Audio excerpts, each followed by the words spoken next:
Hello and welcome. Thank you so much for joining us.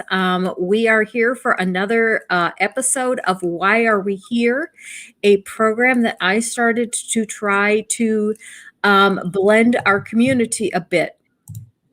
I've tried to gather people. Oh, here's just a minute. Jackson has arrived. Hello, Jackson Wheat. Oh, Jackson is muted at the Hello. moment. That's all right. I'll go ahead. Hello. I'm going to go ahead and finish my introduction. Hello and welcome to everyone who has joined us.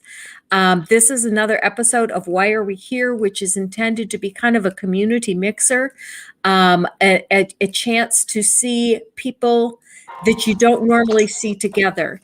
I'm sure that there are some in our audience that are probably very familiar with Chris and Jackson, but might be less um, may not have met Jen yet, or vice versa. Maybe some of Jen's fans that are here have never met Chris or Jackson. And so everyone can kind of get to know one another. Links to all of to everyone's channels are in the description. So if you see anyone here that you think, hey, that person looks cool, I really want to check out their channel, please follow the link in the description and you can subscribe to the channels of everyone here. Steve Baumann is also supposed to be here, but Steve Baumann sent me a tweet a little while ago that he is stuck on I-30. There was a truck that jackknifed on I-30 and spilled pig guts all over the highway. And they have been stuck there for several hours while they are cleaning up the highway. And so I am hoping that he will get here. And he said if he gets a chance that he will join us when he can. And if he can't, we'll just have him on another time. So the format of this show for Why Are We Here? We spend, I'm going to give each person about 5 to 10 minutes to talk about what they do on their channel and why they do it. And while they are talking, everyone, please feel free to ask questions, feel free to jump in with comments.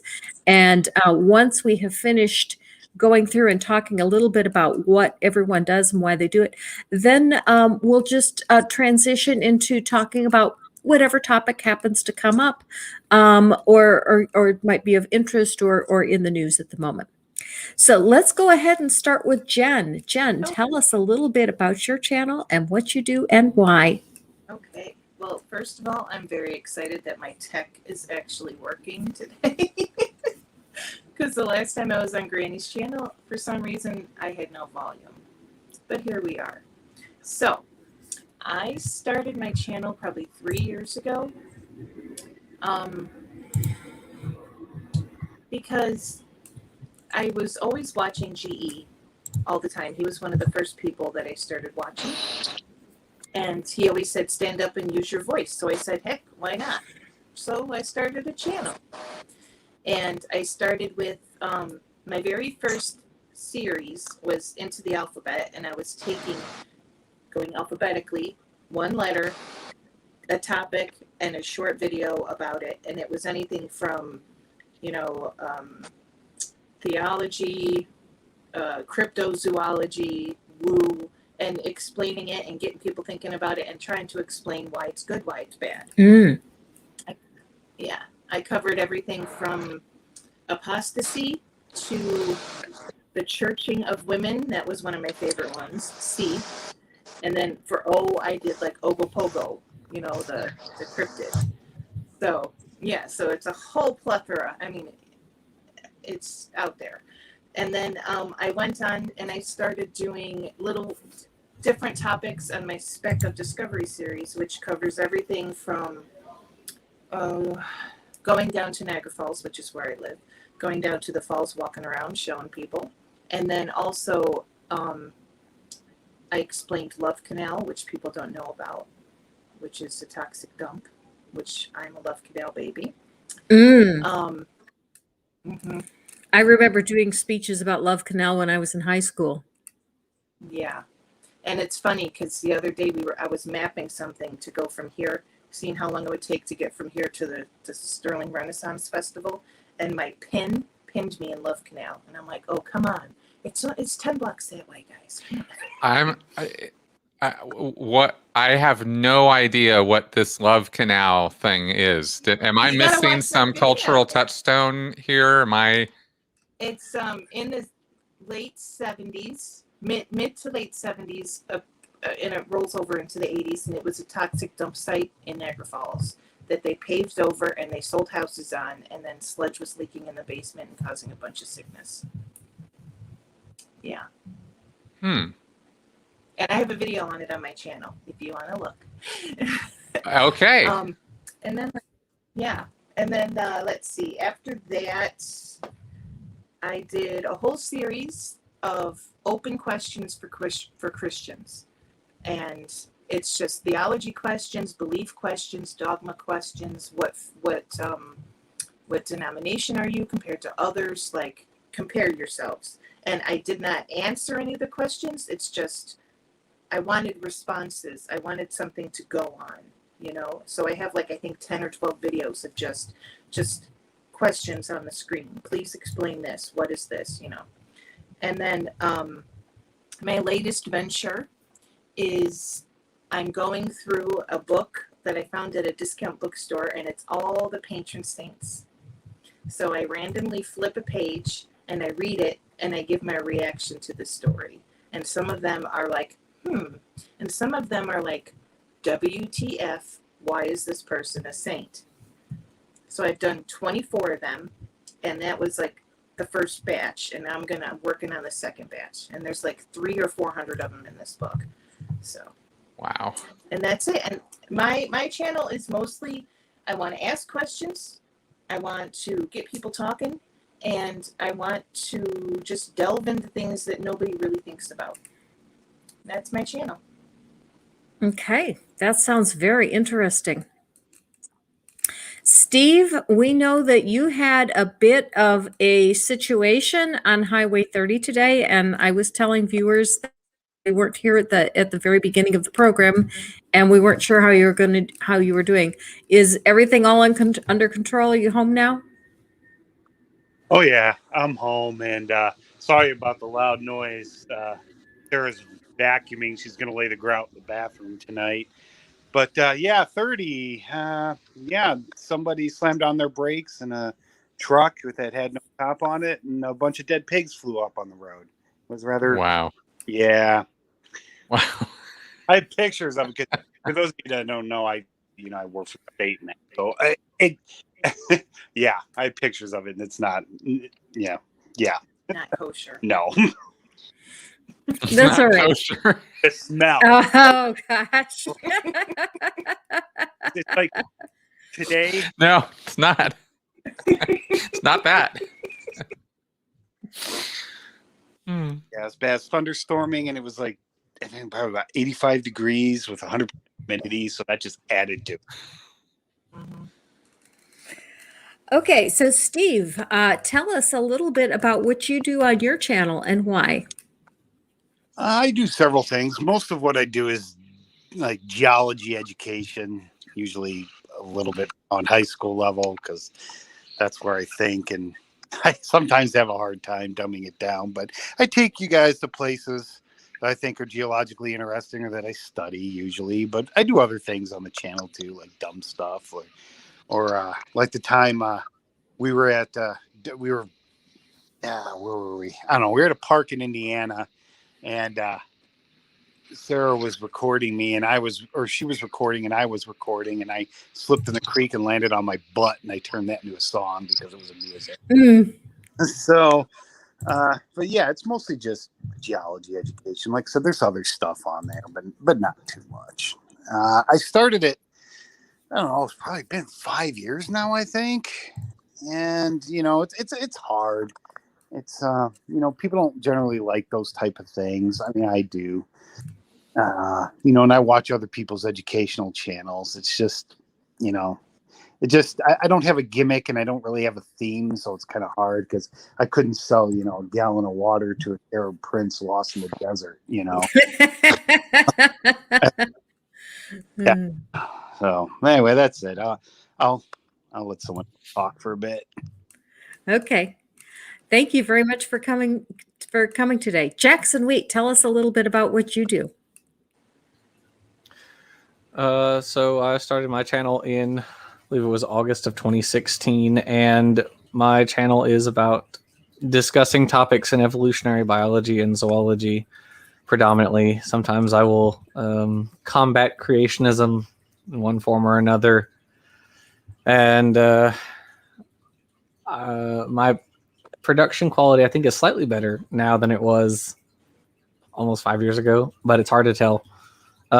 Recently, I've begun a series on the book The Ancestor's Tale by Richard Dawkins and Yan Wong, where we go through each of the tales as we traverse backwards through time. I do, I guess, debates every once in a while or chats, but not super often. I used to do them a lot more, and I guess now they hear about me beforehand and they don't want to talk to me. So. You beat them up too hard, huh? I guess so. They don't invite me back. And I suppose that's really sort of the broad strokes of what I do. Okay. And what is your purpose? Well, Say to find the Holy Grail. Absolutely. You know what, Beej, you're right. I don't have a fire alarm beeping anymore. That was a throwback to what, 2017. So yeah, I am in college right now. I got my bachelor's degree in organismal biology. I'm working on my master's in the same field, and so ultimately I want to get my PhD so that I can do research and teach. And this is sort of my outlet also for not just teaching about topics, but learning about them myself. Because I feel like a large portion of my knowledge of evolution has come from videos on my channel. It has mine as well. I've watched a number of your shows, and when you're doing your produced videos, I find them very educational. But when you do an interview show with a colleague, you guys are so far over my head. I don't even understand what you're talking about. Well, in that case, I shall have to change the way that I do interviews in the future, because that's not my intent. Great. I always come to you for evolution because I'm a geologist and I study the really old rocks that don't have any fossils or anything in them. You know, the pre rocks. So I come to you a lot. Yeah, I mean that's true. But RJ and I did go to Steve for a number of issues while we were drafting the first volume of The Rocks Were There, which is our book. So if you like reading about counter creationism, then buy our book, The Rocks Were There. Yeah, it's a good book. And that's another thing I forgot to say. Younger creators, flat earthers are not my favorite people. I tried to move away from them more recently because for sanity's sake, and plus I got a ton I got to do this year because of COVID, and you know you can't do field work. Nobody did anything last year. So I'm trying to cram 2 years into one, trying to pull all these sandstone samples. Data. Yeah. I have a copy of The Rocks Were There, and I made the mistake of trying to just read it like a book. And I got through the introduction, and I got about halfway through the first chapter, and I said, this isn't the way this book was meant to be used. This is more of a reference book.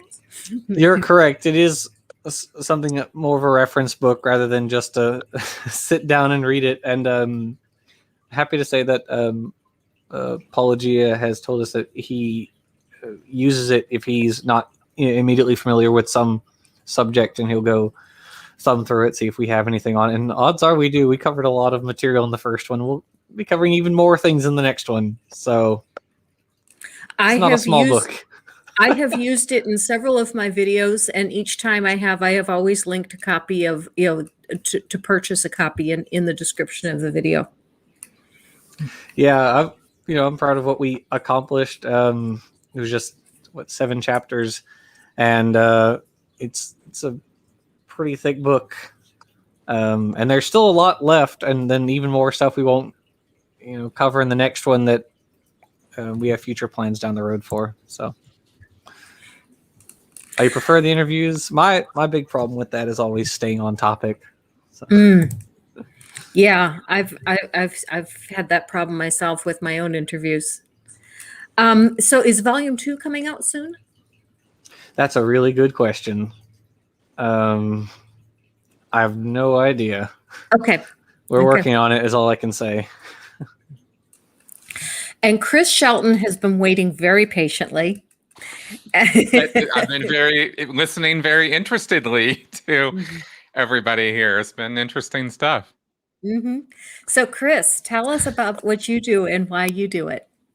Okay, so I'm a YouTuber and podcaster and author, and I've been doing YouTube since 2014. And I'd started the channel because I had gotten away from, and it's sort of gotten out of, escaped, whatever, from the Church of Scientology.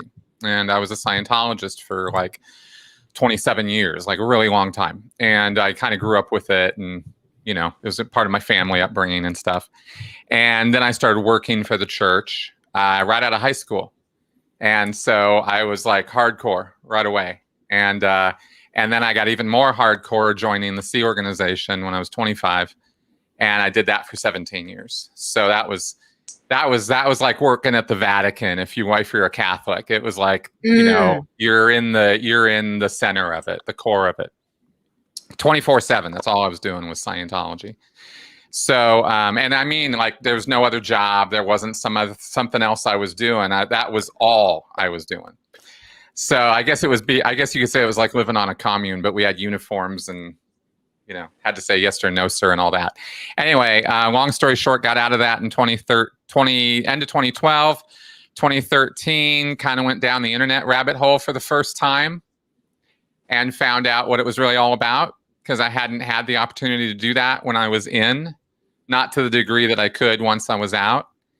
And 2014 was the year of let's speak out, so I started speaking up, and I put some videos together to talk about what Scientology was. And in between before I started the YouTube channel, I was fortunate enough to stumble on Carl Sagan and skepticism and James Randi and Michael Shermer and skeptic.com.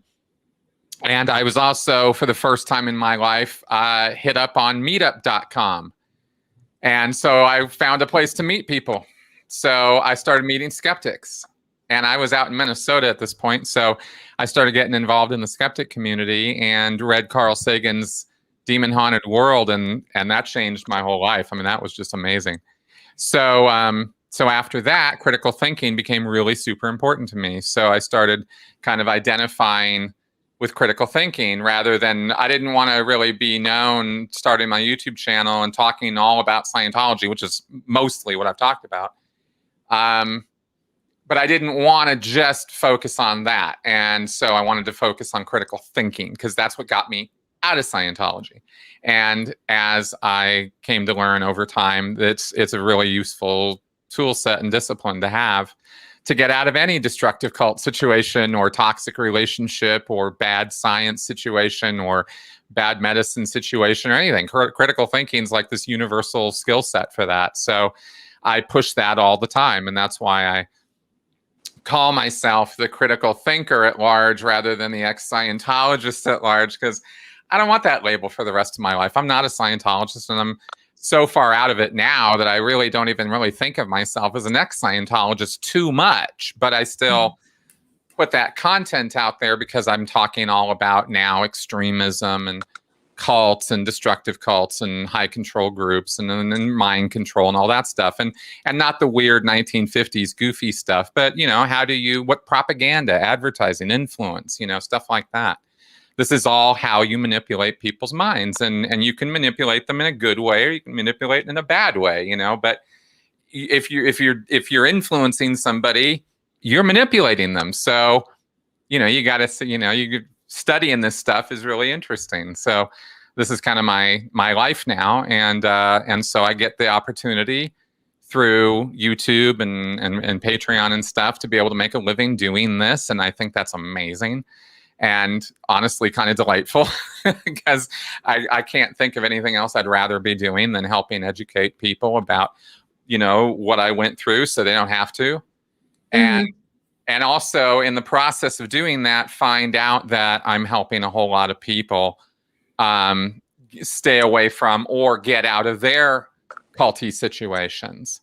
And believe me, when I started doing this, I did not have that in mind. I just wanted to tell my story and talk about the horrors of Scientology.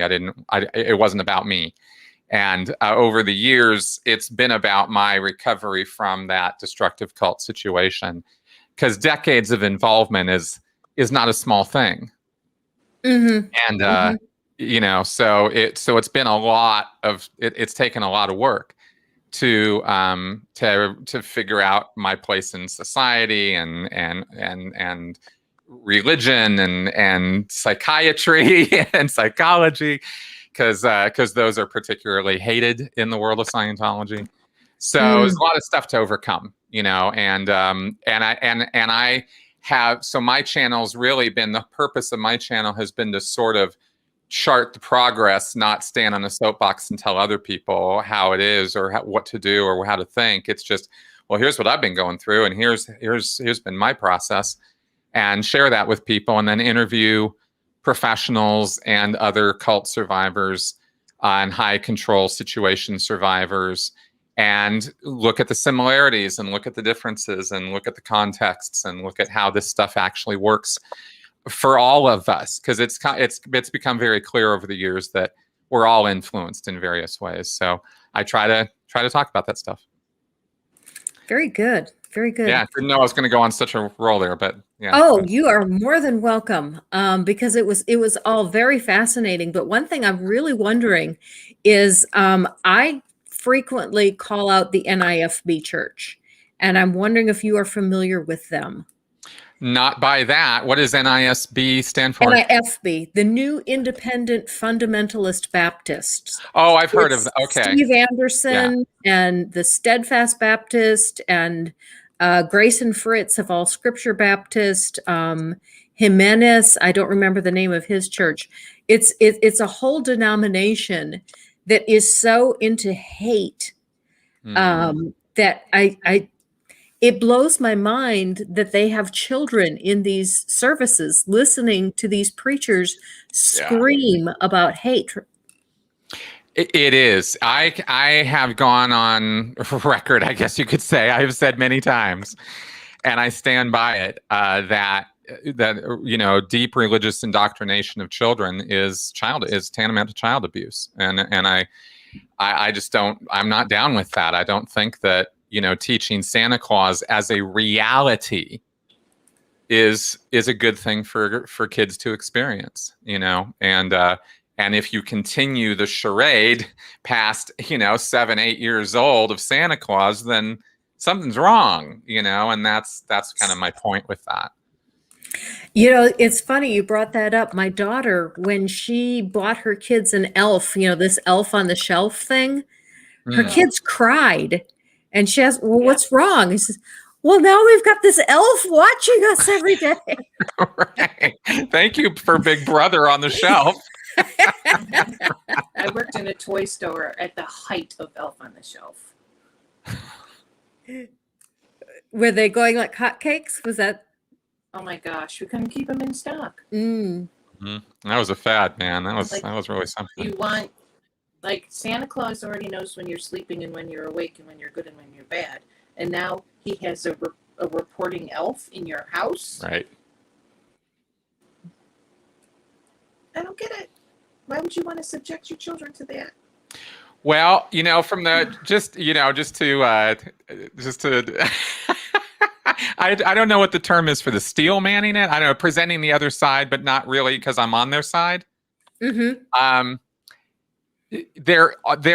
from the parents' point of view, Santa Claus and Elf on the Shelf. I mean, the whole thing is the most beautiful control mechanism. You know what I'm saying? I mean, from the parents' point of view, it gives them a break, right? They don't have to keep an eye on the little tyrant, 24/7.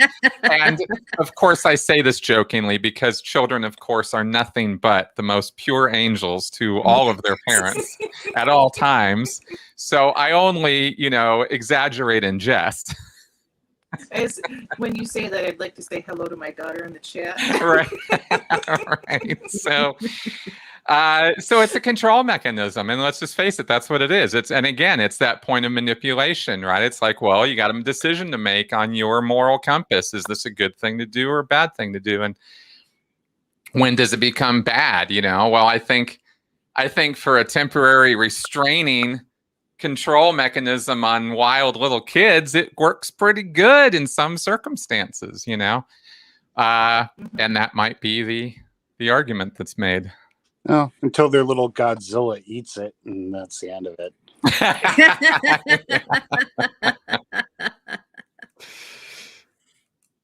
Exactly.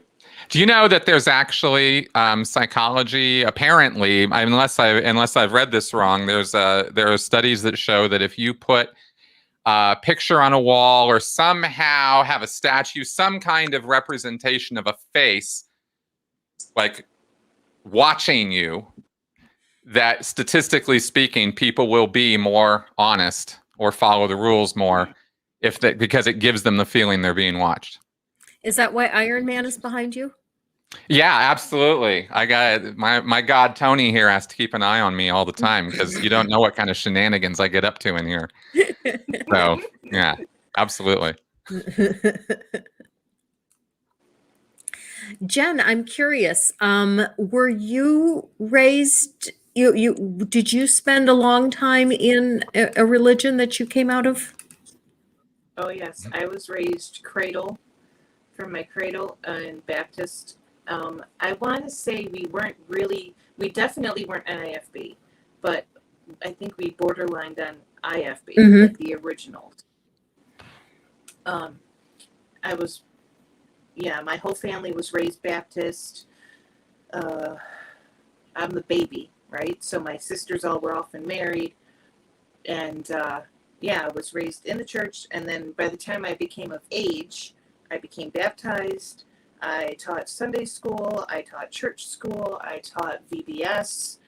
I petitioned them to bring back Awana clubs, if anybody knows what that is. Yeah, I have my what are those? It's Awana clubs is like Boy Scouts and Girl Scouts meshed together. Okay, so it's unisex. Okay, you take that and you throw in the Bible. Okay. So instead of doing, crafts and camping, you give Bible story time and you have to memorize verses and you earn badges, and that's how you earn your badges. And then you have like a crown sometimes for a certain age, and whenever you finish a book, you get like a gem on a crown. Okay. So by the time, it's like a placard. Right. Okay. And then by the time when I was in it, it started in kindergarten and it went through 9th grade, and then it ended up going through 12th grade, and then it ended up going through the early years of college. But by the time you were in 9th grade, you could be an assistant helper for the little kids. All right. But now, when I became a helper, they started at pre-K. And then they pushed it back to pre-K. And now they have it for toddlers. Oh my God. Toddlers. So you're 2 years old. I think it arose because the instructors wanted somewhere where their toddlers could go, so they have to pay a babysitter. But but now they have puggles. They're called puggles, right? And they get like Bible story time. I don't know what their workbooks are, but they do have a workbook, and you have to bring your workbook and your Bible to everything, and you earn points. And then they have what are they called?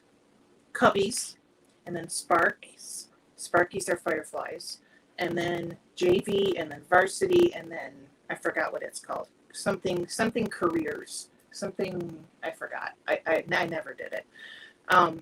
So then I did that, and then I got pregnant at 19, and that baby's in the chat.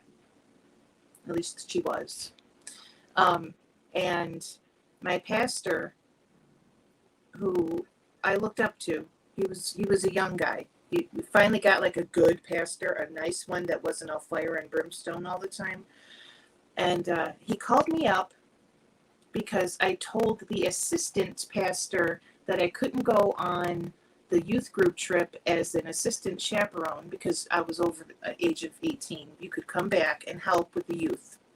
I couldn't go camping because I had constant morning sickness because I was pregnant. 5 minutes later, head pastor calls. What do you mean you're pregnant? I just baptized you 3 months ago. How could you do this? Right? And then he said, well, you know, you can't teach Sunday school anymore because you're an unwed mother. And I said, fine, whatever.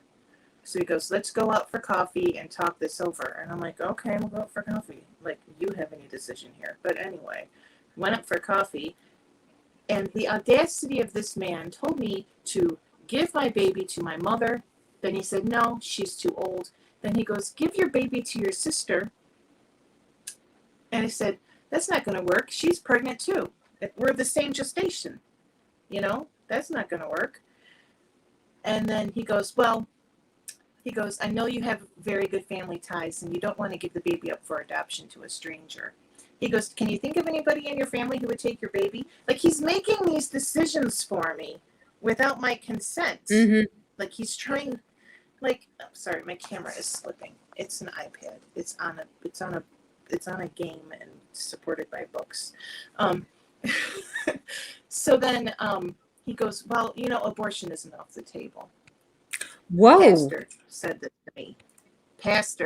said this to me. He goes, you don't want to ruin your life with the baby. You're only 19. And then I said, no, I'm keeping my baby. Papa don't preach. Anybody get it? Come on.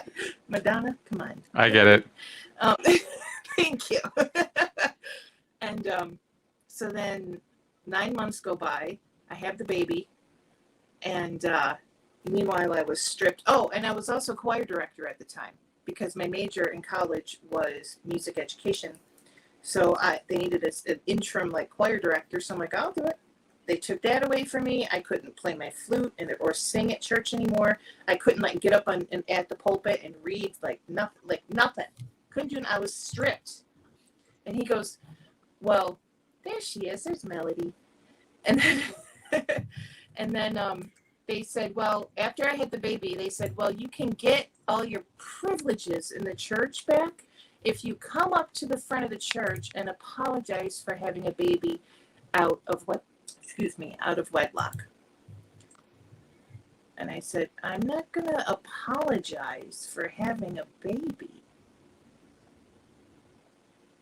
And, Wow, man. And he's like, Wow. He's like, fine, then you can't do anything until you're married. Mm-hmm. I was just listening intently because I listened to all your guys' stories because I did not have that experience. I grew up pretty secular. So, yeah, if I'm overly quiet, it's because I'm actually listening. It's okay. Oh. And then, well, the story continues. And then I said, well, we want to get married, you know. And pastor goes, okay, well, you can get married here at the church, but I can't marry you because you have a baby out of wedlock. Right. Yeah, nice double bind. But then he condemned us, but then he wouldn't. So we ended up getting married and everything. And then miraculously, I was allowed to teach Sunday school again. But me realizing the fault in the theology about having an unborn baby, and you know his rules, like where is he getting his rules from? Where's the church getting their rules from? And what's the church's statement of faith? Where are they getting their ideas from? Made me actually sit down and read the Bible cover to cover, which is something I never did. It was always read this chunk, learn this story, learn about this person. It was never Genesis to Revelation, you know? So I did that, and I was like, now I know why they never teach Leviticus. You know? But yeah, that was my story. And then I had another baby, and then I had another baby. And then we just kind of stopped going to church because I had to work Sundays, and we didn't miss it. Mm-hmm. You know, our lives didn't change. We didn't become bank robbers. We didn't become blasphemers. We just stopped going. And my kids stopped asking about it. They didn't ask to go back to Awana. They didn't ask to go back to Sunday school. It's because we were bringing them that they went. You know? Of course. Yeah. And after reading the Bible, and then I stumbled upon GE on Facebook back when he first started, back when I still had Facebook. I stumbled upon him, and then I looked, and he said, follow me on YouTube. I went on YouTube, followed him, and then I found Atheist Experience, and then I found Seth Andrews, and then I found Aaron Ra, and then I found everybody. And I kept reading. I have so many books to read, and I have so many that I've read. My husband said I can't buy any more books. And don't buy any of mine. Right They'll now put I'm- you to sleep. Right now I'm reading Dr. Josh's latest book. And I have so many on my wish list, and that is just opening your eyes, taking the veil off, Mm-hmm. so to speak. And now I sit back and I watch pastors and I watch different things, and I'm like, did I really believe that? Did I really teach my kids that? Yep. You know? Mm-hmm. It's like,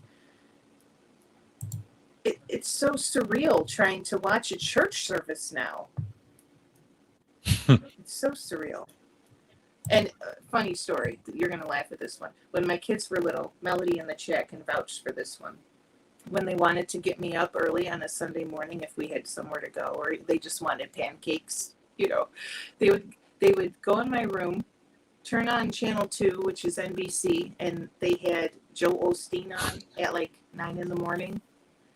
And they would turn it on, turn the volume up to like 40, and then hide the remote Oh gosh. and say, Mom, get out of bed. That is cruel and unusual punishment. They knew that would get me out of bed. Yeah. Oh, yeah. So they're in on it now, too. But yeah, I grew up religious. Long story short. Yep, I know what you mean. Mm-hmm. My family's still religious, but they don't, like, I have my mom and my 3 sisters, like, one is super religious down in Texas, super religious, and then the 2, they're like, they're like labeled Christians, like, hi, my name is Patricia, I'm a Christian, but they don't do anything, you know, like, they don't go to church, nothing. Mm-hmm. They're just, oh yeah, I'm a Christian. Mm-hmm. Well, Jesus is in your heart. Oh yeah, he knows. He knows. He knows. He's written on your heart. Yeah. Me and He's Jesus written are on your good. heart. We're good. Yeah, one thing I wonder about is we say the same thing about loved ones that pass. Grandma is still in my heart. Grandpa will live forever in our hearts. And it kind of makes you wonder a little bit, is that really what they mean when they say Jesus is in your heart? He's just a memory. And can you have Jesus in your heart if you have heart disease? Can you have Jesus in your heart if what? If you have heart disease. Ah. Is it a contaminated environment? That's when you really want to get him in there. Kick the evil spirits be out. Has anybody ever come down with heart disease with Jesus in their heart? Well, one of the things that I talked about in a recent video was, the Catholics believe in transubstantiation, that when they take communion, they are ingesting the actual body and blood of Jesus. And so I'm wondering, if you have an illness and you ingest the immortal God within you, should that not be enough to cure you of any illness? If not, just go visit Benny Hinn. I mean, come on. A number of Native American tribes had severe difficulties with that particular theology when it was being brought by missionaries. They thought, "Oh, you cannibalize your own God! Yikes!" Yeah. Yeah. That does sound pretty atrocious when you look at it that way. Did you ever see that meme? It was of like an Indian chief, and it was like missionaries came to all the tribes and said, "This is the Christian theology, and we're here to tell you about it. But if you don't believe it, you're going to hell." And the mission and the meme was, "Then why are you telling us about it?" You know, all those who hear it, if they don't believe it, they go to hell. Oh, I see. But if you don't know about it, then you're not going to But if hell. you don't know about it, Right. yeah, you're innocent. If you don't know about it, you're innocent, and it saves you. Why?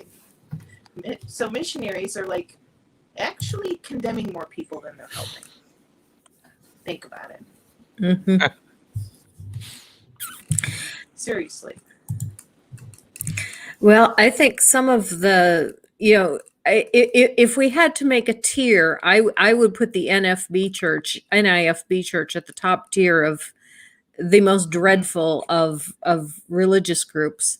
Scientologists aren't too far down, and not too far down from that is creationists. And Steve, Can't forget about Westboro. oh yeah, Westboro Baptist is in a class by itself, right up there with NIFB. Mhm. Yeah. I thought it was interesting. I recently did a review of a sermon by one of the NIFB pastors, and he was criticizing Westboro Baptist and saying why they are not saw that. Christians. It's always funny watching cults, try to take apart or criticize other cults. It's humorous. Hmm. Jackson, wasn't there a time when you did an interview with Matt Powell? Yes, unfortunately. And I am happy to say that talk has become a meme. Who's Matt Powell? So Matt Powell He's is a member of that new independent fundamental Baptist. Yeah, he's the kind of person that you listen Yeah. to talk, your eye just starts twitching. Yeah. Okay. He's an um, NIFB member. He's Okay. the But guy. he's young. He's Jackson's age. Yeah, Okay. it's sad. He's the guy who said the air in space is different.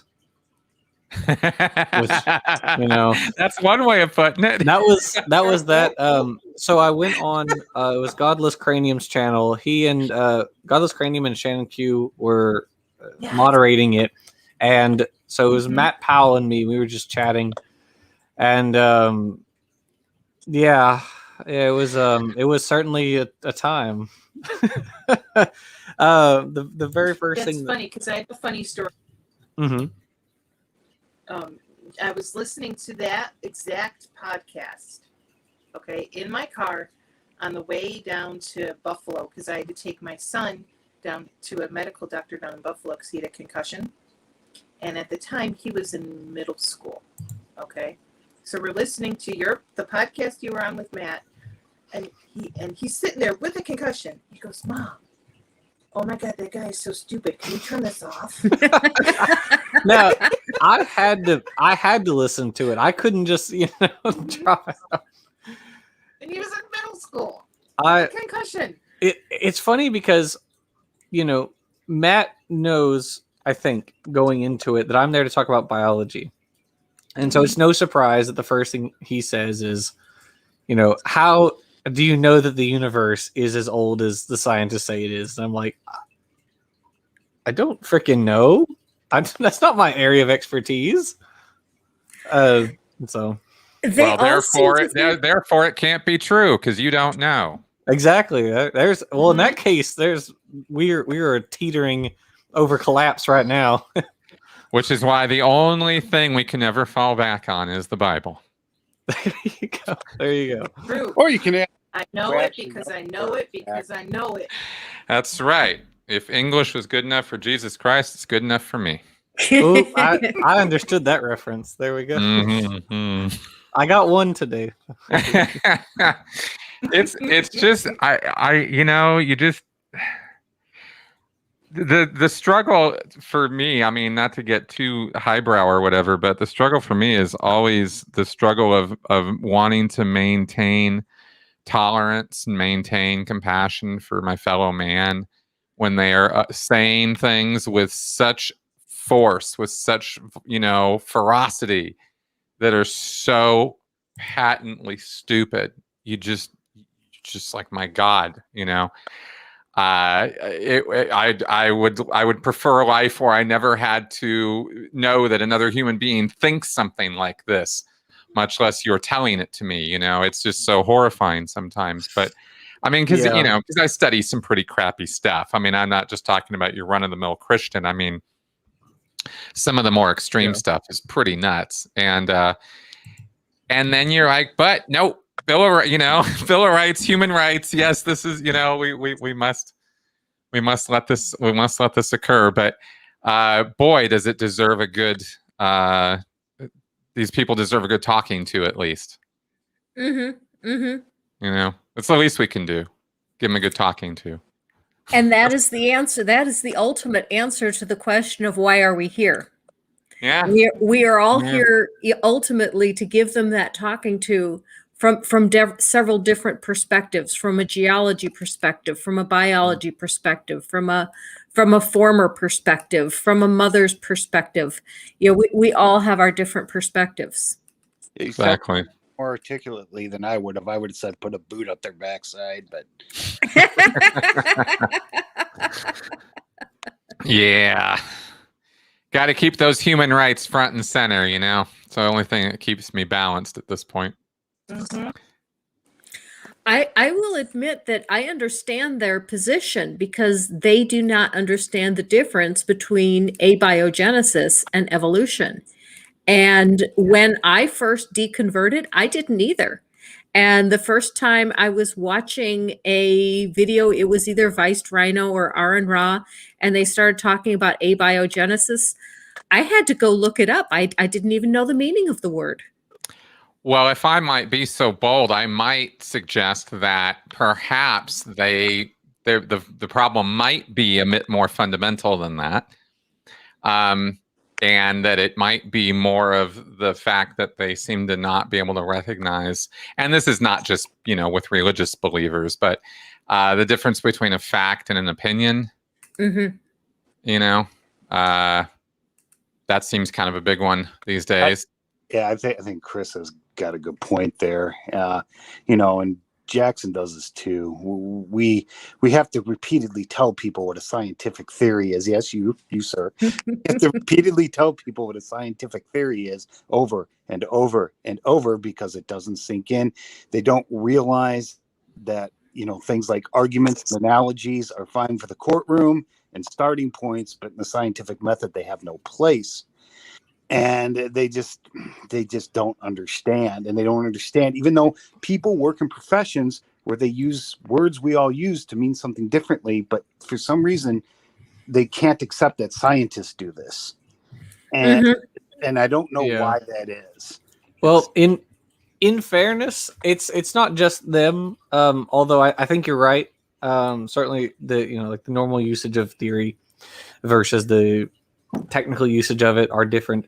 But I can say this as a TA of a class, which is basically an intro to science in a sense, that even college students struggle with what theories are in in a philosophy of science sense. Not all of them are understand that you don't prove theories or what a theory is, what laws are, things like that. And so if, even college students can have this difficulty, and then you got the people who are willfully don't want to know what these things are. So yeah. Well, that's the thing. It seems a lot of motivated reasoning going on out there on this, confirmation bias, that sort of thing. Just from the psychological perspective. I mean, I don't know. Do you guys know what I'm talking about, right? Oh yeah. Yeah. No. Yeah. Okay. I have a problem with sometimes doing that thing of talking above, because you study this stuff for so long, and then you start thinking everybody knows what you know. You know what I mean? Oh yeah. I don't. So I talk about this on my channel all the time, so I know my audience understand. But when I go on other shows, I'm always assuming that too much about some of that. But basically people believe what they want to believe first. And if you don't address their feelings, then you're never going to change their mind, because they're basing their ideas on their feelings and their emotions, not their facts. I find that to be true, at least from the psychological perspective of what I do. A lot happens though. Majority of the time, majority of the decision-making processes that people are making are not a logical train of fact. Oh yes, this is the conclusion I should come to. It's, I want the candy bar because I'm hungry. I'm going to go have the candy. You know what I mean? Like it's a lot simpler of a process. And I think it has to do with evolutionary biology, but I don't know much about that. Jackson knows more about that than I do. But yeah, you're right. You just look how politicians pander to people. It's emotional based. Right. Mm-hmm. Exactly. Exactly. Your feelings, not your intellect. That's right. That's right. I mean, people are always asking me all the time, how, you got to be an idiot to get into a cult. People are so dumb. How you got to be so dumb to fall into a cult? And I'm like, no, that's not how it works at all. At all. It's like was it a senator who brought a snowball? Yeah. Oh, I was. The Senate. Jim Inhofe, the Republican senator. Yes, that's right. I mentioned him explicitly in my video on climate change. Yeah. Mm-hmm. Climate change ain't real because I got a snowball. It's fun. We make this joke, and yet I know people personally who would say the exact same thing, and so. Oh, you want to know something? I saw that State of science education. I just about fell over when I saw on Facebook a post that was basically denying climate change, and it was from my daughter's science teacher. No. What? Yeah. Now, this was at a Christian school, a very conservative Christian school, but I thought at least the science teachers believed in climate control. And I thought, wow. You're a science teacher. How do you not know the difference between weather and climate? Have you met? I don't trust Christian schools, period, because I was offered a position as a teacher at a Christian school my second year in university. Mm. And I said, okay, give me 2 years. They said, no, now. I said, but I'm not graduated yet. They're like, it doesn't matter. Yeah, see, that always caught me up because I didn't grow up knowing that. And, I always thought, teachers went to college, got a degree, got a certificate. And then I was introduced or became aware of Kent Hovind. Mm. Yeah, Well, I don't think he ever actually taught in high school. I think that's just his cover story.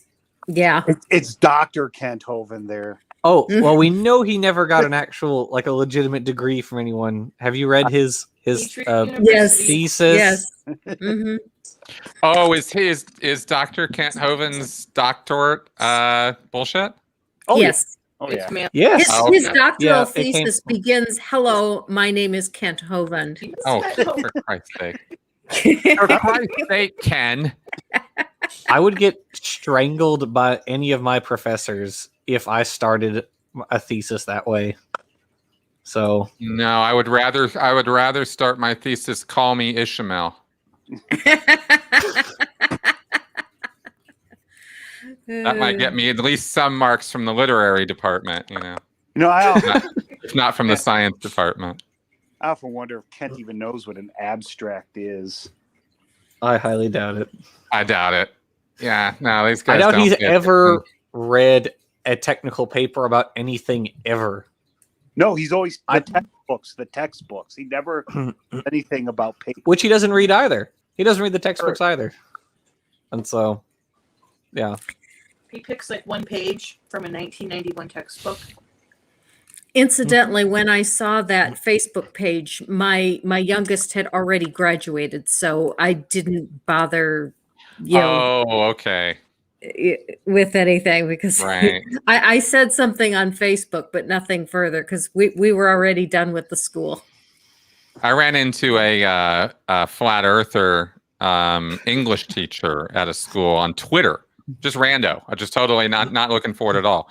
But this person started responding to one of my tweets, and then I looked at their profile, and because I try to find out who I'm talking to, and it was this teacher, and they taught at some school in on the East Coast. And I was like, where? And then I started asking, where do you teach? How are you teaching kids? How is this possible? Right. And I just started kind of going on the offensive about that, and then block. Right. And I was outraged. I was like, hey, if anybody can figure out where this guy is, I mean, the school needs to know. Mm-hmm. And because that's alarming that a flat earther who has these insane ideas about science, English teacher, so maybe not so big a deal, but I wanted the school to be informed at least. But I don't know if anything ever came of that. That was a little silly, I guess. Chris, It's funny. oh, Sorry. Go ahead. okay. Chris, I don't know how much interaction you have with flat earthers. First, there's just a couple things. Not all young earth creationists are flat earthers, but all flat earthers are young earth creationists. And a lot of them lie. I mean, they're worse than creationists, kind of like kid themselves, but flat earthers will flat out lie about backgrounds. Lie. I mean, just blatantly make false statements about their education, their backgrounds. I mean, stuff even general young earth creationists do not do. You know? Yeah, no, I get that. I've got young earth creationists in the family, not close family, but distant family, and I have interacted with flat earthers quite a bit because they had their convention a couple years ago in Denver, and I went. Oh, Oh, wow. Yeah, 3 days of flat earthers. Oh boy, was that an wonder. education. You do have to wonder, though, how many of them actually believe it and how many of them are there to make memes, yeah. The ones I talked to certainly believed it. And I talked to quite a few. He believes it. But I don't know. I think some people like Jeranism have built such a backing on it that if he actually admitted he was full of it at this point, he would just lose his income. He'd have to get a real job. I think that's true with all the YouTuber flat earthers. And they're barely getting by from what I saw. Now, this was a few years ago, but it's not like it's blown up bigger since then. And I mean, some of these guys were sleeping on each other's couches and stuff. It's not a high income situation for these guys. At least that's what I observed. It's funny you mentioned. No, that movie. I've heard of it. I haven't seen it. It's on Netflix. It's the Beyond the Curve. Oh yeah. I saw that. The Flat Earth movie. Yeah. The documentary. Yeah, it's on Netflix. It has a bunch of those popular Flat Earth guys in there. Right. Yeah, I think Jeranism is. I think I've heard that he's in that one. He is. Is it him? It is. Okay. Yeah. Mark in most. Mark. Mark's. Can't remember the guy's last name. Sergeant. Yeah, that's the guy. Yeah. I think he was in that too, wasn't he? Yeah, he was in a lot of it actually. I met him. Oh, I'm sorry. I'm just saying, he and all the other guys, they were at the conference. So, I gotta name drop when I can. That's fine. I've met one wild flat earther. There's a guy named Joe Lilly, and actually I was at LSU Baton Rouge, and he's walking around with his video camera, just talking to random students. And so there's a video of me. I actually found it where I'm just chatting with him on the sidewalk. That sounds cool. Yeah, he was. Was he down in bonkers. Louisiana to try to do the Lake Pontchartrain, or what is it? That bridge that's down there to try to disprove the curve? Oh, you talk about the bridge over Lake. Oh no, I don't think he had enough interest in it to actually try to put his money where his mouth is, but he was just out there talking to college students, and he has a YouTube channel. So. Wow. Oh, by the way, there are non-religious flat earthers. Yeah. They're in the minority, but they do exist. I had one try to tell me once he was an atheist, but yeah. There were about 3 of them that were talking at the conference and trying to represent the non-religious side. Oh, all 3 of them. And that. Yeah, I was impressed. I'd actually just wandered into this side conference room out of the main hall and stumbled on this because it was very interesting to me at the time. I mean, it makes complete sense to me now that I've dived into it. But at the time, I was surprised at how much of a religious connection there was, and no, it's all about the religious connection.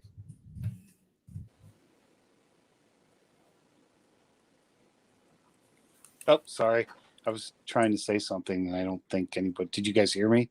No, go ahead. Oh crap!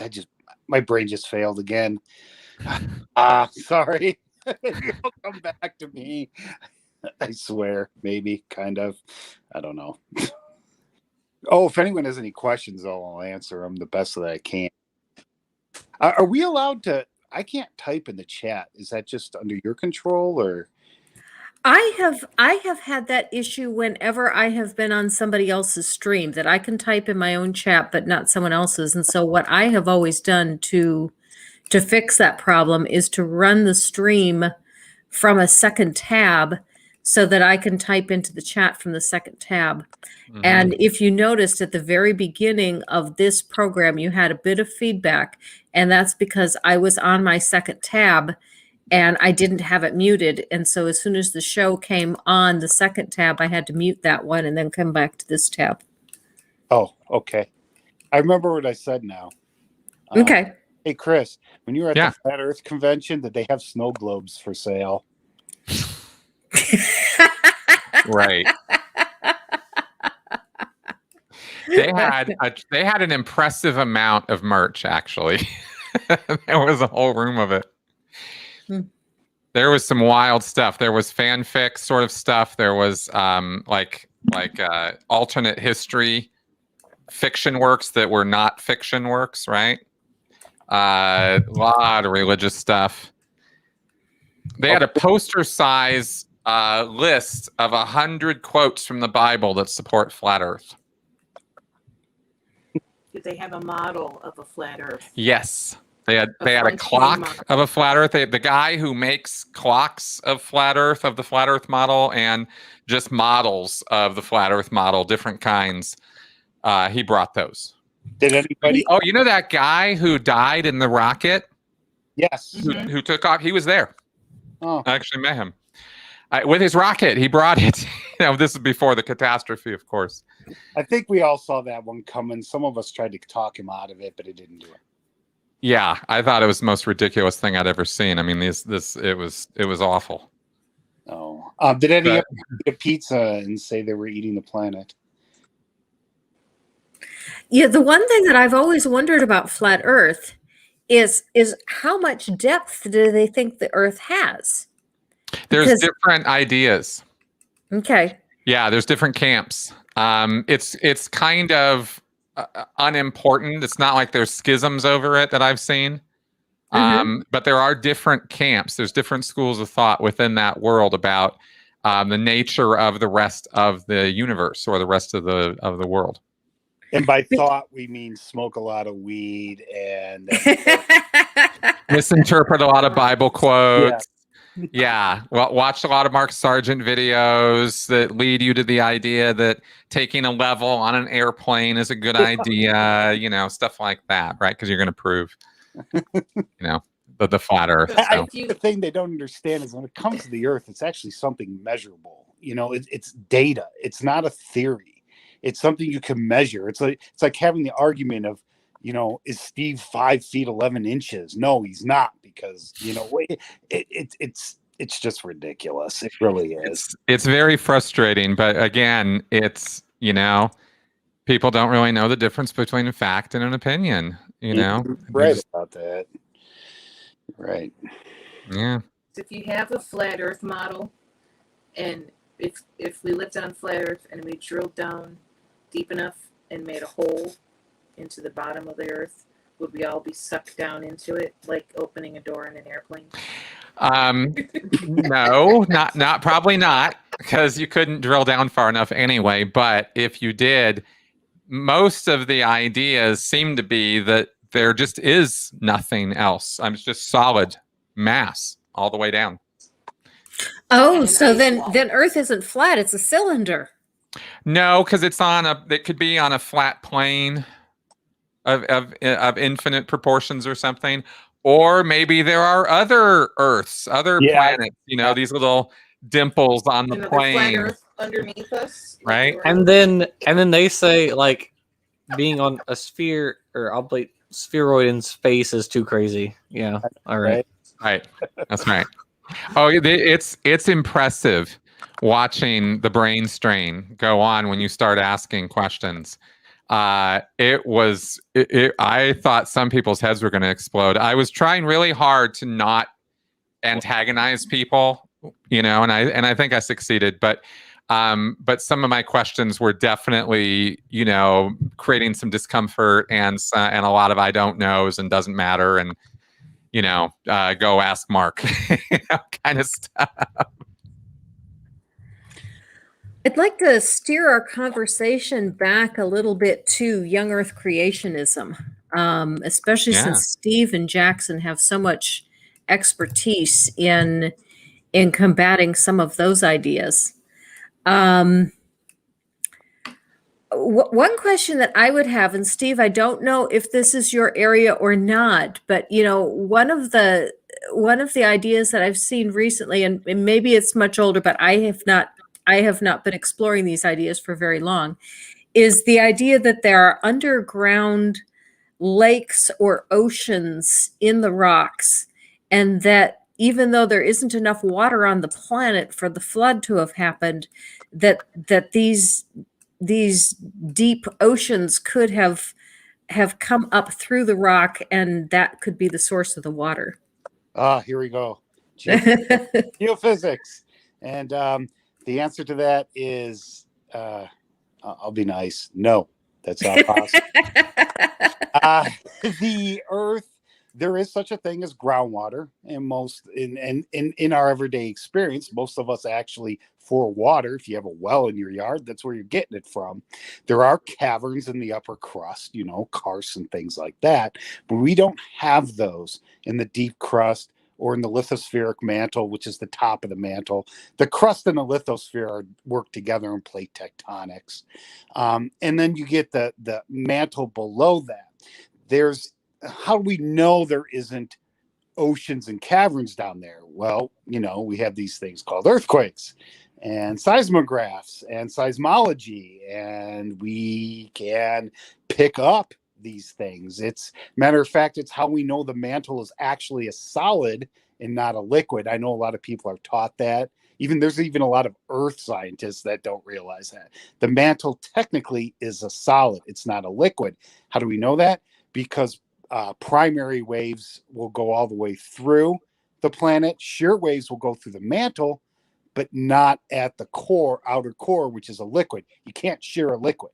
So if the mantle weren't a solid, S waves wouldn't fire right through it, but they do. And if they're deflected or they slow down or change, we'd be able to tell if there were any large caverns down there. Now, what they're saying, and a lot of people, and they misread scientific papers, is you'll read things like water in the mantle, and we're scientists, we're also humans. We like to get buzzwords out there. We like to get our work known, so a lot of people will say stuff like that. Terms like that are all around us. Dark matter, black holes, the Big Bang, but when it comes to the claim of water in the mantle, it's not water per se. There is theorized some to be down there in the upper mantle below or in the lithosphere and right under it, but it's hydrous minerals. It's actually bound to the solid minerals. Water can react with things just like any other chemical can. And under that kind of pressure, it's going to bind with the mineral. It's not going to really be free per se.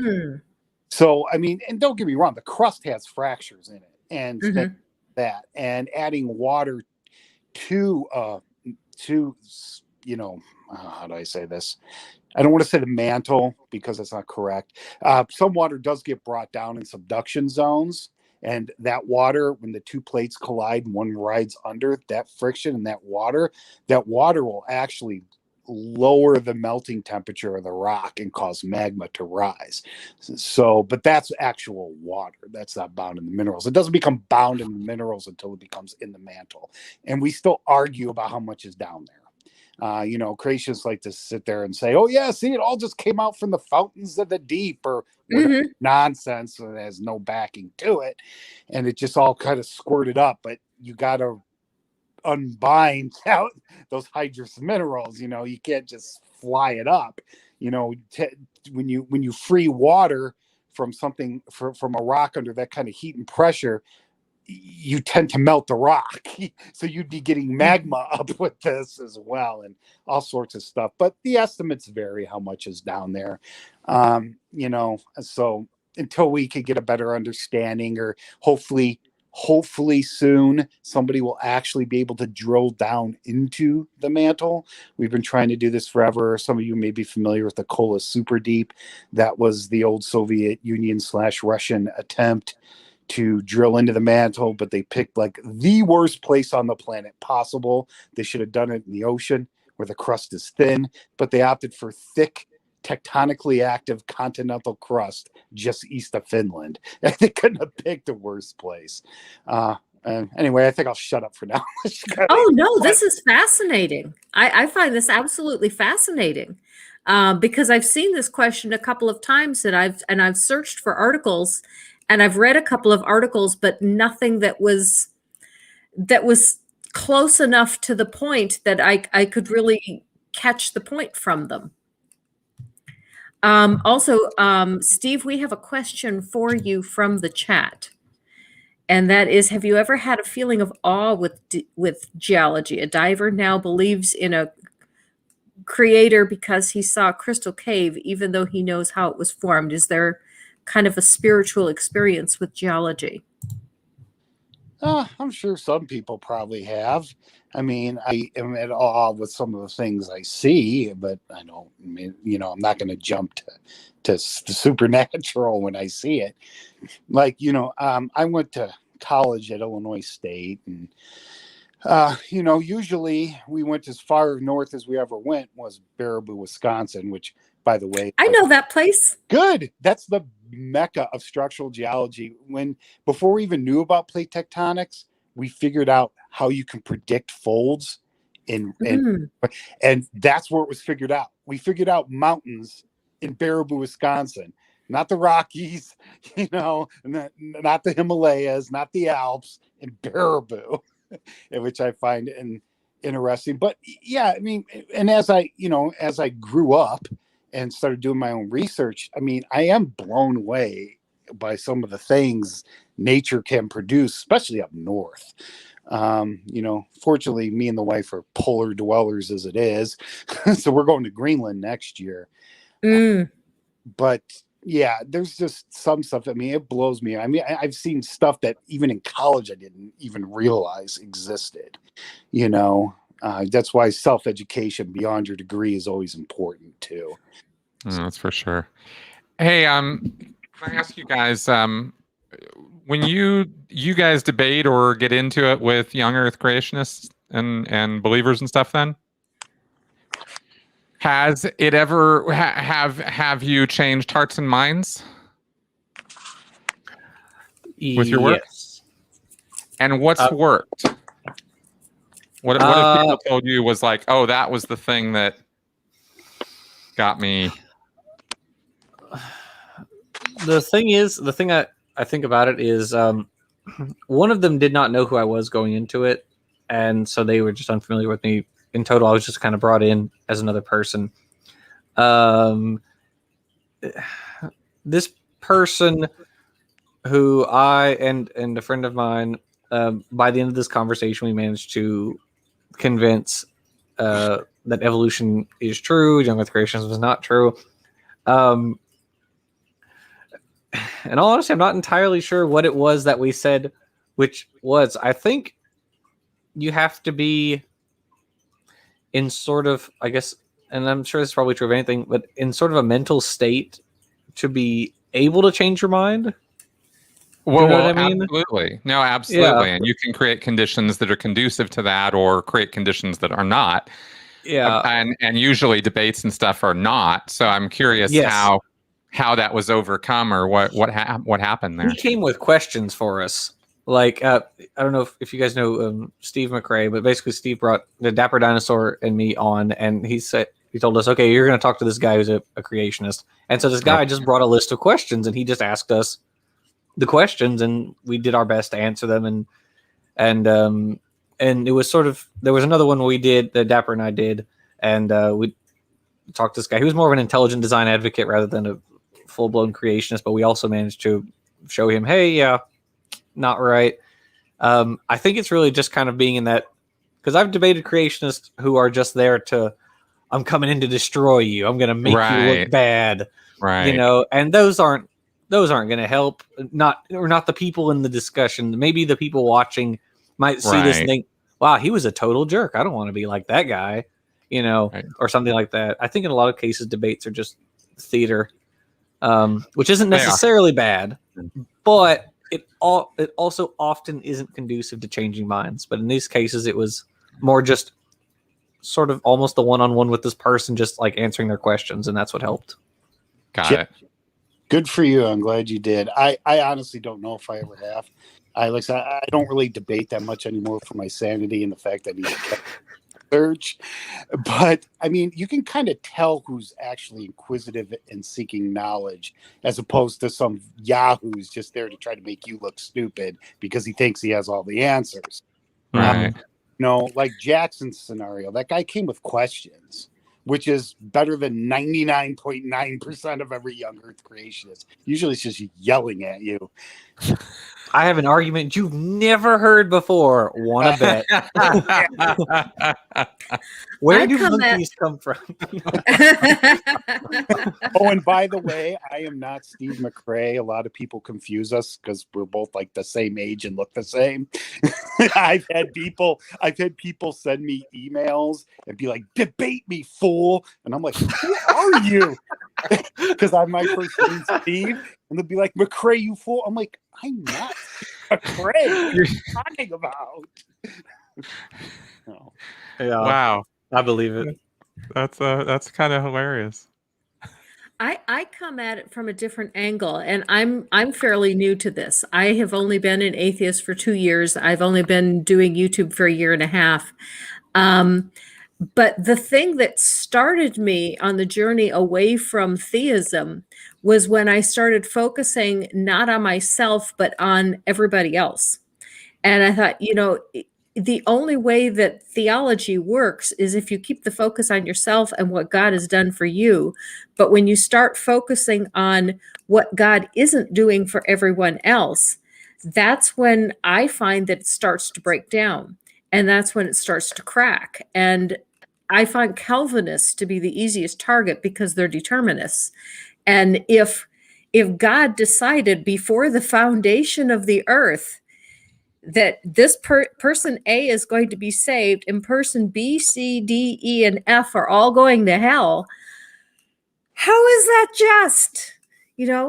And then if once you can get people to see that perspective, then you move to the Arminian perspective.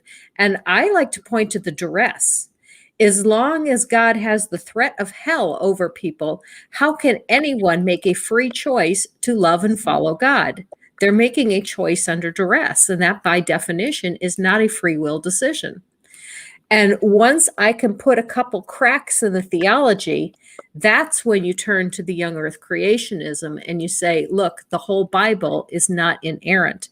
And the thing that tumbled the entire house of cards for me was Aaron Ra. And it was from him pointing out that history proves that there was no flood. And the reason the history was the most convincing to me was because I already knew that. I just had never put together that what I knew about ancient history proved that there never was a flood. And once I realized that there never was a flood, then there is no inerrant Bible. And once there was no inerrant Bible, this is what opened my mind to start thinking, oh, then what is evolution all about? What is and so I'm just drinking it all in. And frankly, I can't watch enough of it. I watch a little bit of a lot of people's channels, but I don't get enough of any one of them.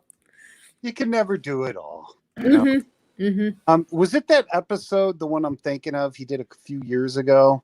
I was asking to it because I don't know anything about history because, for me, 5 million years is a margin of error. So, so I don't really, but that one, I thought that one's pretty good too. And Aaron does real good work. Me and him have butted heads a couple times on things, but he comes to me too. And it's all in good fun. It's all a learning process, but he is a lot more articulate. I think people like me and Jackson are more technical people. I don't mean to speak for you, Jackson. I'm just, because you're right. No, I think you're right. He is a very good orator. Yeah, he definitely distills a lot of the technical information very well, and I wish I did the same. I've gotten a lot of people who say things like, "Oh, wow, that was such a great episode. Much of it went over my head," and I'm like, "That's not what I wanted. I wanted you to be able to grasp that. So now it means we have to start over." Yeah, I do. You know what I would really like to see sometime would be a profession of science communicator. A person who actually can communicate, can translate accurately, and that's why training would be necessary. But then be able to speak and answer questions in layman's terms for, complicated things. And maybe that would require, specialization in terms of the field. You couldn't have, somebody be a communicator for geology and astronomy, maybe. But I think given the fact that we're so hardcore now in the information age and distribution of this knowledge, that if we don't start getting some communicators, some middlemen, some priests, so to speak, for the knowledge, because if you try to dive into the academic papers, it's hard. Oh, it is. And, Yeah. And Chris, that's a great idea. Actually, I never even thought of that. No, but you're right that the papers, they're technical. That's what they're supposed to be about, and if you don't know the lingo, and I think a lot of people get turned off by that. Huge. And and I mean, I know like the geophysics and stratigraphy and stuff like that, but if I was to read like something Jackson wrote, I'd be like, what? No offense to you, Jackson, you do.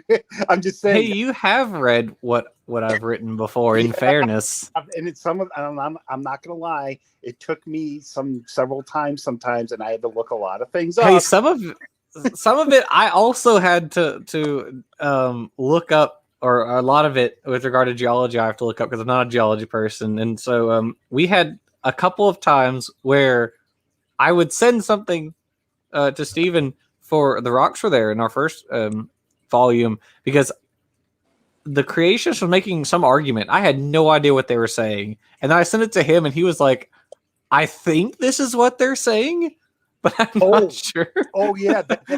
That's probably something like erosion marks or something like that. Yeah. Yeah. It was like something about an unconformity. I think it was. Yeah. It was crazy.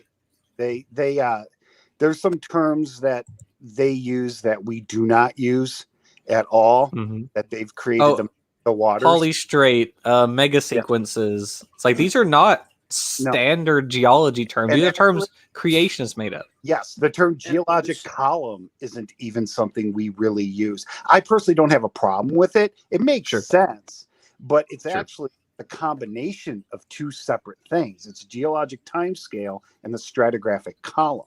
Those two. You can. I mean, duh. Everybody knows that. Well, yeah. I mean, come on, man. I learned that from obvious. How is this not obvious? But then there's stuff that they just blatantly make up and have no explanation for that can't even figure out, like erosion marks. That was something Eric Hoven pulled out of his backside one day. It has no meaning at all. So, erosion. How do you get erosion marks? How do we have the lack of rocks in the rocks? it takes them. Here's one thing I'm sorry, go ahead.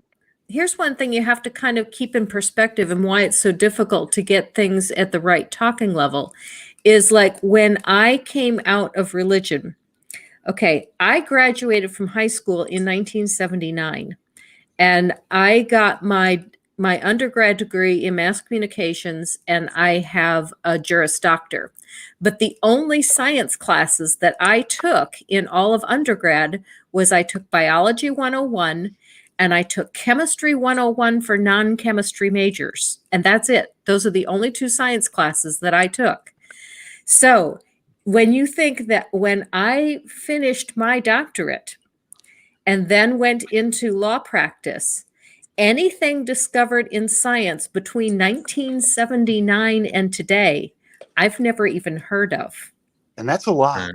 That's a little bit, yeah. Yeah. That is a lot. That is well. Exactly. I think you'll like my next video then. Spoiler alert. It's about history. So I think you'll like I it. have a question for everybody, you scientists and non-scientists here. Just when you did take classes or even high school, college level, were you guys ever exposed to the history of science? I was.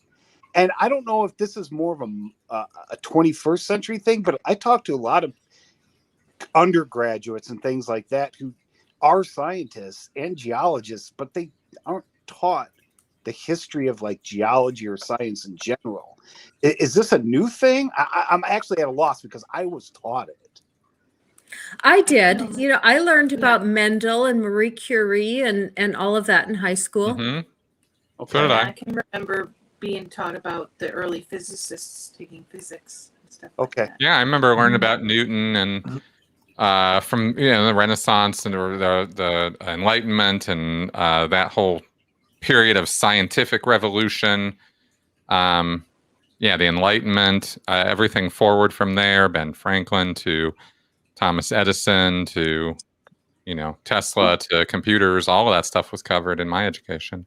Okay, so maybe it's a more recent thing, or maybe I'm just talking to the wrong people, because I've talked to geology undergrads and I've thrown names around that are like big hitters in geology, and they're like, like Claire Patterson and Charles Leith. You guys may not know who Charles Leith is. I took geology as an undergrad. I don't remember And, anything about Well, this. I've never taken any geology, and those names mean nothing to me. So not even Van Heist. He's got a rock with a plaque on it in Rock Springs, Wisconsin, near Baraboo. nah. No. The Monument Man means nothing to me. No. Ah, he's William got- Strata Oh. Smith. That's all I got. No. No, that's geology, geography. These were subjects we barely touched on in school. I mean, it was there, but not. I'm talking about my high school now, not Okay. college. I didn't do college.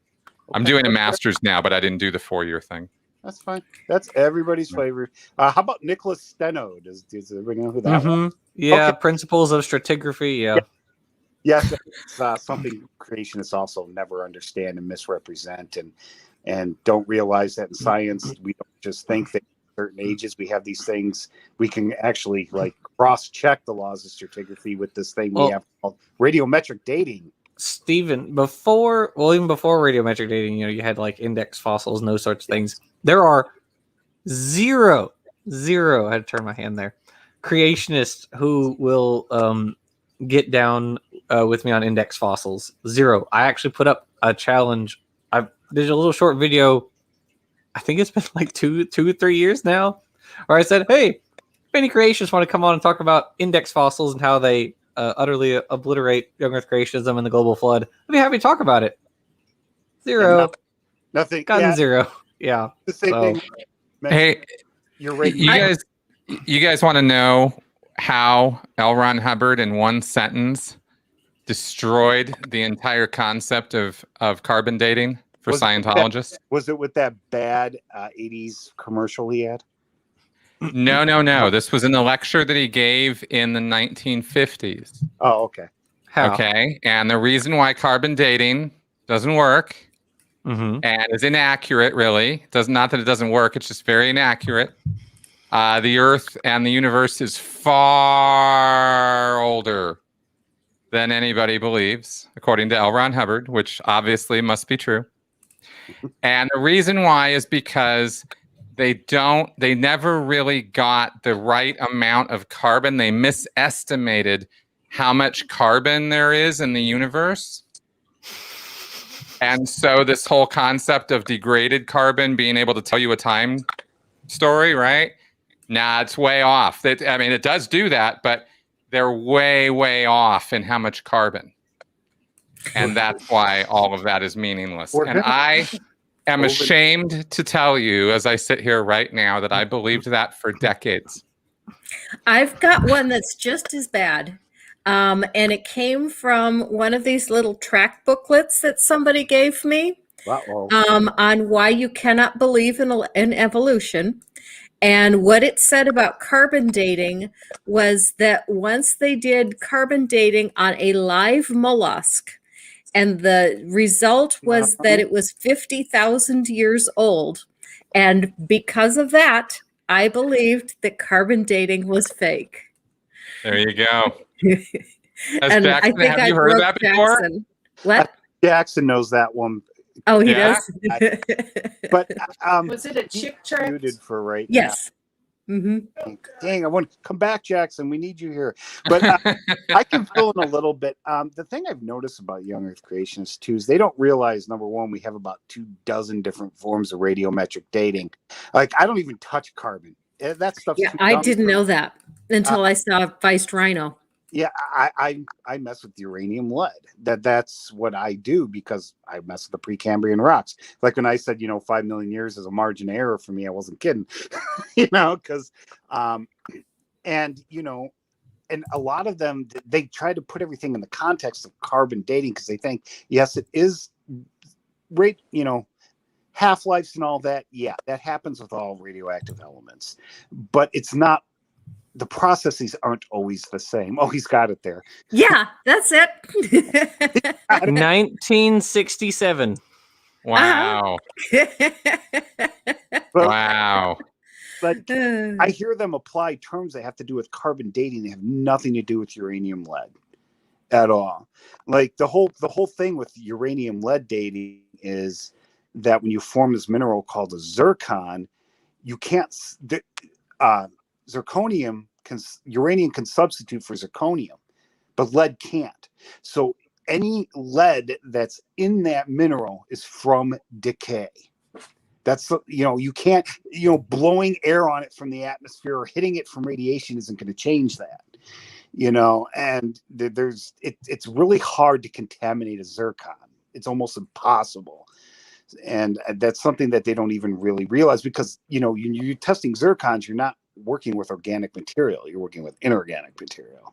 But he's got his book, so Jackson, you want to talk about that? Because you could probably do that better than I can.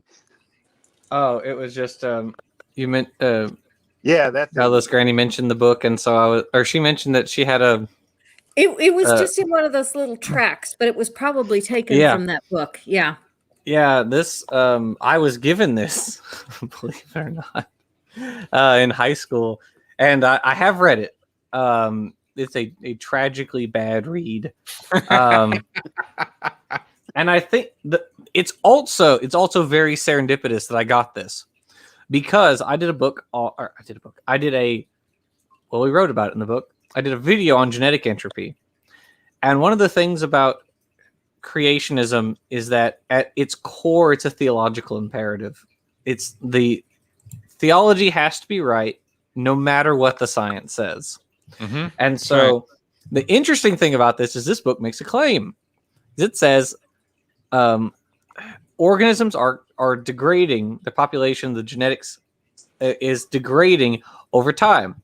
They couldn't have known that back in 1967, even if they knew anything about science, which they obviously didn't.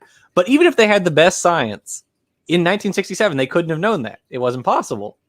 And so today we have creationists with the breadth of knowledge that we now have making the same argument. Mm-hmm. It's always been just about the theology. It's not about the science. It never was about the science. It was from the beginning just about glorifying God, just about proving this narrative. That's what I meant by motivated reasoning. That's Mhm, that's what that is. exactly. You know, it's the conclusion, and everything works back from the conclusion. Science is a forward-moving evidence, evidence, evidence. Where does this lead us? Mhm. These guys are the exact opposite of that in terms of how they're thinking. And that And is you true. can't fight that kind of thinking with facts. It's just a play. It's just a drama. It's just a show. You don't touch it. You don't touch the core belief if you can't get. You got to do something different, I think, in most cases to the fact arguments, because they can change their facts. We can't. The facts are the facts. Yeah. They have an infinite variety of facts that they can invent and throw at you. You know, and it's kind of weird that people do that, but they do, and it's just the most amazing thing. So Yeah. That reminds me of Oh. Back when I was in college, I was taking anthropology 101, geology 101, all the basic intro classes. And I was studying for anthropology, and I asked my mom to quiz me off this paper. And she was reading it, and she goes, "Well, where's Adam and Eve?" And I said, "Mom, she goes, and because she is a Bible believing she wouldn't call herself a creationist, but she believes that the Garden of Eden actually happened, and in her brain she could not parse together where the Garden of Eden happened when you have this long line of hominids that I had to memorize. She was like, "Well, where's this one? Is it before? It was before this one, right? Right?" She goes, and I'm like, "No, Mom, that's a story." And this was like right at the beginning of my deconstruction. I was like 20, 21 years old. And she could not wrap her head around the fact that science proved the ancestry of man, even with more discoveries today. She's like, "But where's the Garden of Eden go? Where's it go?" right. And she's still, to this, she's 80. She's still, like, I can't talk to her about this stuff because it's like, makes her head explode. Right. Jen, do you want to know something even cooler that we've managed to do in more recent years, or that the geneticists have managed to do? So there's been this there's within this field called a coalescent theory, which is basically trying to figure out when the common ancestor, if you look at like two different genes or two different people, trying to figure out when their common ancestor was. Take two people, find where they meet. So if you do particular like methods, and there's just one called pairwise sequentially Markovian coalescent, and name doesn't really matter, but I just want to throw it out there. Basically off. what it Show does off. It's the what is it, the PSMC method. So basically what you can do is you can take people's genomes and compare them to a reference genome, what is the inferred ancestral sequence, and you can calculate, if you compare them, approximately how many people were in that population based on the number of times that their genomes coalesce. So what it shows is that there was never, ever at any point in human history a time when we went down to just two individuals. Never. We were always, at the very least, a few tens of thousands. So 8 on Noah's Ark is impossible as well. Well, yeah. I mean, the genetic diversity alone absolutely destroys any idea that we were all descended from 2 or 8 people 6,000 years ago. It's just not possible. Interestingly, though, the most recent common ancestor of all living people could have lived in that time period. But it wouldn't have been 2 individuals. It would have been 1 person within a population. And then further, once you go back a little bit past that point, almost twice as long, then you get to this point called the identical ancestors point, where everyone who lived at that time was either an ancestor of everyone who's alive today, or they have no descendants alive today. Oh, wow. Yeah. And so we share ancestors who have lived all across the planet, whether they were hunting giant sloths in South America or building Stonehenge or the pyramids in Egypt. There were people among all of those groups who are our ancestors. But Jackson, I have a question. What about my magic? I may have an answer. What about my Well, what magic? about it? What about it, Stephen? My magic people that lived for 1,000 years or whatever it was. I don't know. This sounds awful blasphemous to me. I am enjoying this conversation immensely. I think this is one of the best streams that I have ever had. However, I did only ask everyone for 90 minutes of their time, and I do want to be respectful of my guest time. Yeah. And so I would love to have each and every one of you on again another time, but I am going to go ahead and shut us down. I also know that a few of the people in the chat are in the UK, where it is an absolutely ungodly hour. Go to bed. Go to bed. Yeah. What are you doing? Go to bed. I'm not that pretty that you look at. Yeah. We ain't that good to look at. Yeah. Go to sleep. Yeah. Good night. So I do want to thank all of you for coming. This has been an absolutely fantastic conversation. And before we go, I want to give everyone a chance to just shill for whatever you would like to shill for that you have coming up, or if you prefer to shill for someone else, please go ahead. And Jen, you go ahead. What do you have? On my channel, coming soon, I'm doing the second round of the patron saints that I'm reacting to. I did 24 the first round. I'm probably going to stick it to about 24 each round, but I had to take a mental health break for a little while from those. But coming soon in the next couple weeks, I'm going to do that. But check my back catalog if you're interested in everything from Niagara Falls tourism to Ogopogo to churching of women. I cover everything, just everything. So yeah, just check out my channel. Oh, and some of mine are animated, like I did for Atheist Edge. I have a whole series of just the animations, and those are really fun. Those are mostly silly but fun. Yeah. So Okay, very good. that's all. Chris, what do you have coming up? Podcasts, shows, Q&A every week, podcasts every week. Get my book on Amazon if you want to know anything about Scientology. It's all in there. And yeah, that's those are my plugs. Okay, Steve. Chris, watch all these other people. Save me for last, if you even care. The reason being is I'm probably not going to be releasing a lot of videos for the next few months. I have a couple short ones in the works because I got a bunch of field research to do. I got to go creep around Lake Superior and get literally like kilograms of probably a entire ton of sandstone here from a bunch of different places. There's a question we're trying to answer. We're trying to fill in a gap, and it's funny how all this stuff manages to like work out. Anyway, so my videos won't be that. I do plan on getting one more roadside geology book out. I have a bunch on Amazon. Most are in Ontario. Sorry. I do have one of like the Upper Peninsula of Michigan, which is my thickest one, and like one that's a little bit of the UP in Wisconsin, but almost in Illinois. But almost everything else is Ontario. This one is also going to be Ontario. Hopefully I'll get that out, but you guys probably won't see much of me outside of just Twitter bashing for a while, or at least until the fall again. That's it. Okay, Jackson.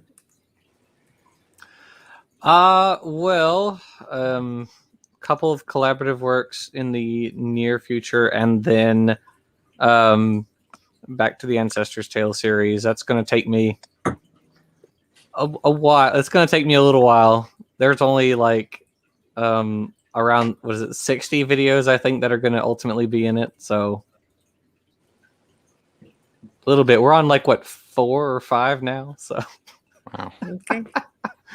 Yeah.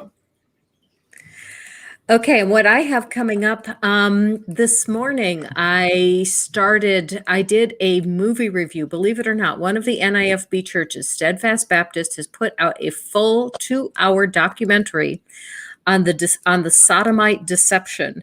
And so Robin and I watched that and did review of that. And because it is so long, I decided to do the review and edit it down so you don't have to sit through the full 2 hours of the silly documentary. So that is coming up. And last week I started Bigot Bingo.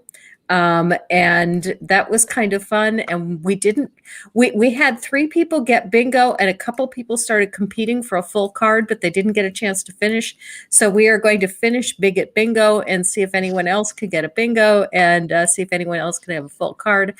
I am going to make one change to the rules, and that is no more Trump memes unless you are going for the Trump square, because it seems like you can find Trump being a bigot in almost every category on the card. Oh, yeah. Yep. Just one quick thing I just need to say about that guy. Can I have my favorite color and my middle names back? Because my color is orange. My middle names are Donald John. Oh, gosh. But I'm named after my grandfather, who's still a lot Sorry. older than that fool. So he gets claimed it. That's it. All right, I'm done. Okay. Thank you, everyone in the chat, for coming, and thank you so much to my guests. This has been an absolutely fabulous conversation, and so everyone just live your life. So long. Bye-bye. Thank you for having me.